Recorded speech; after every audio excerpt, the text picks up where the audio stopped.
চিরাঙা ঘোড়ার পরে টক বকিয়ে তোমার পাশে রাস্তা থেকে ঘোড়ার ঘুরে ঘুরে রাঙা ধুলোয় মেয়ে ঘুরিয়ে আসে। সন্ধে হলো, সূর্যি নামে পাটে এলেন যেন জোড়া দিঘির মাঠে।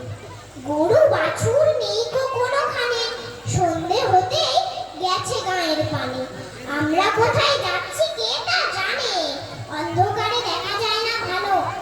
তুমি যেন বললে আমায় ডেকে, দিঘির ধারে ওই যে কিসের আলো এমন সময়। হাল রে ওই যে কারা আস্তে এসে যাচ্ছে রে, মাথায় ঝাগড়া চুল, হাতে লাঠি, মাথায় ঝাগড়া চুল, কানে তাদের গোদা জবার ফুল। আমি বলি, খবরদার এক পাকা চাষিস দিয়া, এই যে দেখ আমার তলোয়ার, টুকরো করে দেবো তোদের সেরে। শুনে তারা লক্ষ্য দিয়ে উঠে চেঁচিয়ে উঠল, হাল রে যাস নে খোকা ওরে। আমি বলি, দেখো না চুপ করে। ছুটে ঘোড়া গেলেন তাদের মাঝে, জামার তলোয়ার ঝনঝনিয়ে বাজে। কি ভয়ানক লড়াই হলো মা, যে শুনে তোমার গায়ে দেবে কাঁটা। কত লোক যে পালিয়ে গেল ভয়ে, কত লোকের মাথা পড়ল কাটা। এত লোকের সঙ্গে লড়াই করে ভাবছো খোকা গেলই বুঝি মরে।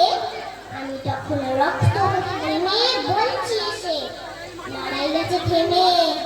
তুমি তখন পালকি থেকে নেমে চুমু খেয়ে নিচ্ছ আমায় কোলে, বলছো ভাগ্যে খোকার সঙ্গে ছিল, কি দুর্দশায় হতো তা না হলে।